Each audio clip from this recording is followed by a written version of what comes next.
Hi welcome back you are watching S D Chanakya English classes guys. आज की इस video में हम लोग पास्ट कंटिन्यूअस टेंस का नेगेटिव सेंटेंस करने वाले हैं। पास्ट कंटिन्यूअस टेंस का नेगेटिव सेंटेंस इस वीडियो के माध्यम से बिल्कुल बेसिक से समझेंगे और सीखेंगे।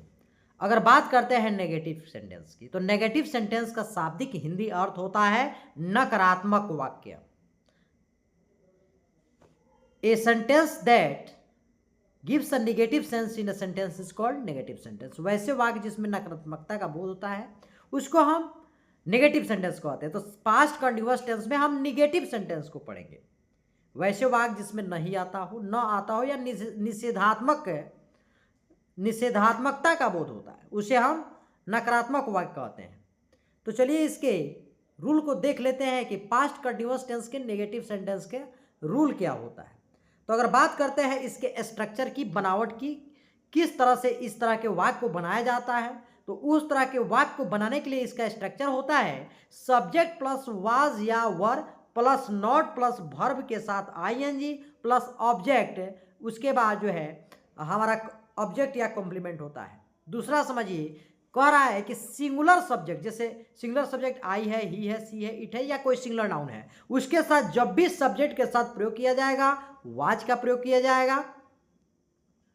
और प्लुरल अगर सब्जेक्ट रहता है, सब्जेक्ट के स्थान पे अगर प्लुरल रहता है, जैसे वी, यू, दे, वेयर या कोई प्लुरल नाउन्स रहता है या जो है नाउन्स रहता है प्लुरल नाउन, तो उस सब्जेक्ट के स्थान तो उसके अनुसार हम वर्ब वर का प्रयोग करते हैं। यहाँ पर दिया हुआ है वर, इस वर का यूज करते हैं। तो इसका फिर एक बार बता दूं कि इसका बनाने का नियम क्या होता है। सब्जेक्ट प्लस वाज या वर प्लस वर्ब के साथ आईएनजी प्लस ऑब्जेक्ट या कॉम्प्लीमेंट के अकॉर्डिंग इस तरह के वाक्य को बनाते हैं। देखिए वाज वर के बाद नोट लगाना है, ठीक है। तो चलिए अब एक एक करके एक एक सेंटेंस को हम समझ लेते हैं कि किस तरह से यूज होते हैं इंट्रो नेगेटिव सेंटेंस में, कैसे इसको बनाया जाता है इस तरह के सेंटेंस को। तो दिया है वह परीक्षा के लिए अध्ययन नहीं कर रहा था। वह परीक्षा के लिए अध्ययन नहीं कर रहा था। जैसा कि हम जानते हैं कि जिस वाक्य के अंत में क्रिया में रहा था रहता है उसको हम प्रेजेंट पास्ट कंटिन्यूअस कहते हैं। और इसमें जो है निषेधात्मकता का बोध हो रहा है क्योंकि यहाँ पे नहीं वर्ड आया हुआ है, नहीं शब्द आया हुआ है, तो यह वाक्य निषेधात्मक है, मतलब इसमें नकारात्मकता का बोध हो रहा है कि ना, वह परीक्षा के लिए अध्ययन नहीं कर रहा था। He was not studying for the examination, exam बिल्कुल करेक्ट है। नेक्स्ट देख लेते हैं, वे पार्क में नहीं खेल रहे थे।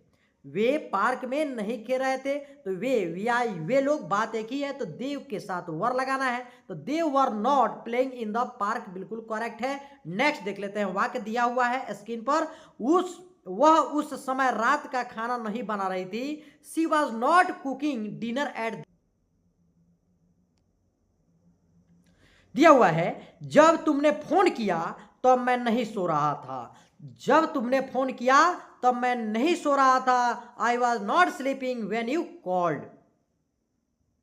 नेक्स्ट देख लेते हैं, दिया है हम कल रात, मतलब पास्ट की हैबिट की बात बताई जा रही है, कोई घटना हो रहा था, मतलब उस तरह से, जैसे हम कल रात टीवी नहीं देख रहे थे, मतलब पास्ट घटना बताया जा रहा है, कंटिन्यूसली घटना को इसमें दिखाया जा रहा है। जैसे हम कल रात टीवी नहीं देख रहे थे।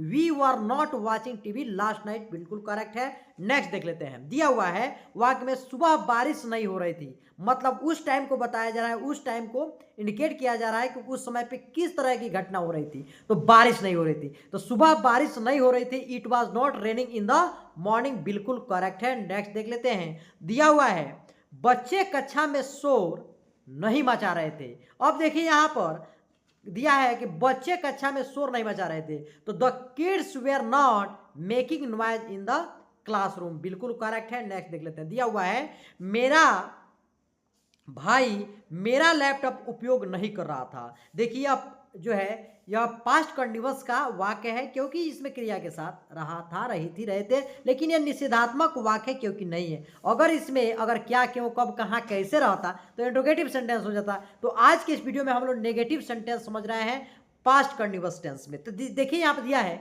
मेरा भाई मेरा लैपटॉप उपयोग नहीं कर रहा था। My brother was not using my laptop बिल्कुल करेक्ट है। नेक्स्ट देख लेते हैं, दिया है तुम मेरी बात नहीं सुन रहे थे। तुम मेरी बात नहीं सुन रहे थे। You were not listening to me, बिल्कुल करेक्ट है। नेक्स्ट देख लेते हैं, दिया हुआ है शिक्षक उस समय अंग्रेजी नहीं पढ़ा रहे थे। शिक्षक उस समय अंग्रेजी नहीं पढ़ा रहे थे। The teacher was not teaching English at that moment, या टाइम भी लिख सकते हैं मोमेंट की जगह पर, बिल्कुल आपका करेक्ट होगा। यहाँ आप टाइम भी लिख सकते हैं। ठीक है, तो आज हम लोगों ने पास्ट कंटिन्यूअस टेंस का या पास्ट प्रोग्रेसिव टेंस कहें या पास्ट इम्परफेक्ट टेंस है उसका नेगेटिव सेंटेंस हम लोग बिल्कुल इस वीडियो के माध्यम से सीखा। अगर ये वीडियो आपको पसंद आई हो तो लाइक करें, सब्सक्राइब करें और ज़्यादा से ज़्यादा शेयर करें। फिर मिलते हैं अगले वीडियो में। Thank you so much watching for this video.